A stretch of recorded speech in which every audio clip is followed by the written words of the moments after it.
नमस्कार, अनुप्रिताज किचनमध्ये आपले स्वागत आहे। चला तर आज बनवूया उपवासाचे मेदू वडे। अगदी झटपटीत आणि चविष्ट असा पदार्थ आहे। तुम्ही नक्की ट्राय करून बघा। त्यासाठी मी इथे 1 वाटी भगर आणि 1 वाटी साबुदाणा घेतलेला आहे।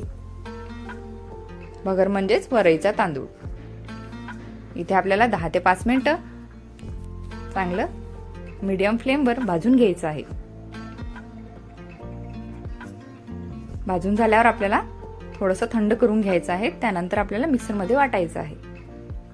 मिक्सरमध्ये आपल्याला बारीक फाईन पेस्ट करायची आहे। आता थंड झालेला आहे, तर आता या प्रकारे आपण मिक्सरमध्ये वाटून घेणार आहोत आणि पीठ तयार करणार आहोत। त्यामध्ये आता मी थोडंसं शेंगदाणा कूट टाकलेलं आहे। तुमच्या आवडीनुसार तुम्ही शेंगदाणा कूट कमी जास्त करू शकता।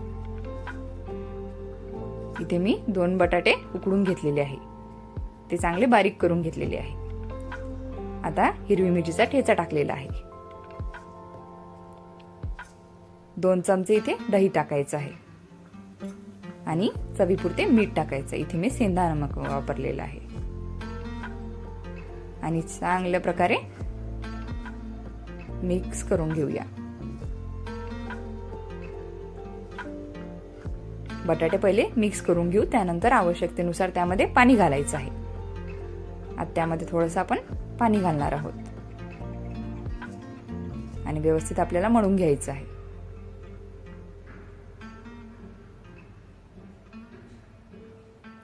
चांगल्या प्रकारे आपल्याला गोळा तयार करून घ्यायचा आहे आणि मला कमेंटमध्ये तुम्ही नक्की सांगा की तुम्हाला ही रेसिपी कशी वाटली। एकदा तर तुम्ही नक्कीच सांगू शकता। आता आपल्याला वडे तयार करायचे आहेत। वडे तयार करताना एक महत्त्वाची टिप्स म्हणजे आपल्याला पाण्याचा हात घ्यायचा आहे। पाण्याचा हात घेतला तर आपले वडे पटपट होतात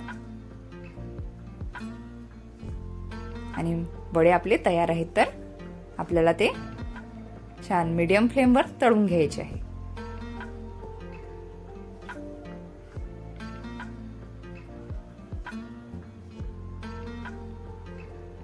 तुम्ही बघू शकता आपल्या वड्यांना चांगला असा कलर आलेला आहे। आता वडे आपले तयार आहेत, तुम्ही बघू शकता। एकदम छान आणि टेस्टी अशी रेसिपी आहे। कुठलाही साबुदाणा किंवा भगर भिजवायची गरज नाही। अत्यंत फास्ट अशी रेसिपी आहे। तुम्ही लाईक आणि शेअर करायला विसरू नका। थँक्यू।